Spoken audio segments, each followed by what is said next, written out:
Ngibingelela phinda futhi nginamukela kuyona i-channel ehamba phambili Imfezeko Omida. Ngaza kwethu mhlawumbe usemusha kuleli khasi ngizophinda ngicela enze sure ukuthi uyasubscribe, ungakhohlwa ukukhomenta nolike nokushare.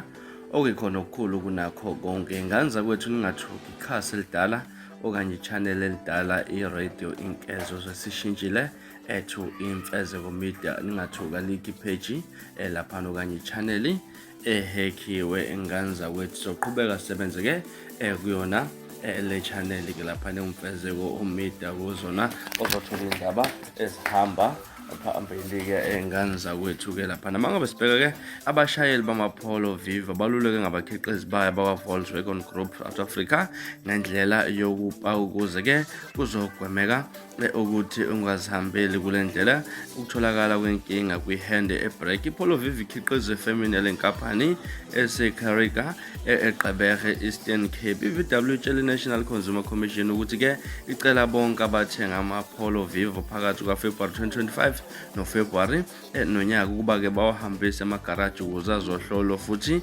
alungiswe ngendlela. Izimoto ezithinteka zingu-25,729. Kutholakala ukuthi kungenzeka i-handbrake ingahambi kahle nokungaholela ekuthenini izehlele iyona. Lokhu ke kungadala ingozi kakhulukazi uma imoto ipaka endaweni enyukelayo. Abashayeli ke abahamba ngezimagiya azishintshayo baluleke ukuthi ke bayifake kuphi uma bepaka noma ku-1 lapho ke abahamba nge-gearbox oshintshayo banxusa ukuthi bangapaki endaweni ehlelayo noma enyukayo kuze kuba iyahlola. Bacela ukuba ke bahambise izimoto ngokushesha emagaraji kwa-VW ziyohlola futhi zilungise nokuyinto ekwenziwa mahhala. iVolkswagen ithe-ke nayo izobafonela abanikazi bezimoto abathinteka. Nganza kwethu isona sixwayiso esiphuma kwa-VW kwa-Volkswagen ukuthi izimoto eziphume kulo nyaka 2025 abazibuyisele emagaraji ziyohlola kwenzeka ke ukuthi ke zingabe nenkinga kuma-handbrake. Nganza kwethu isona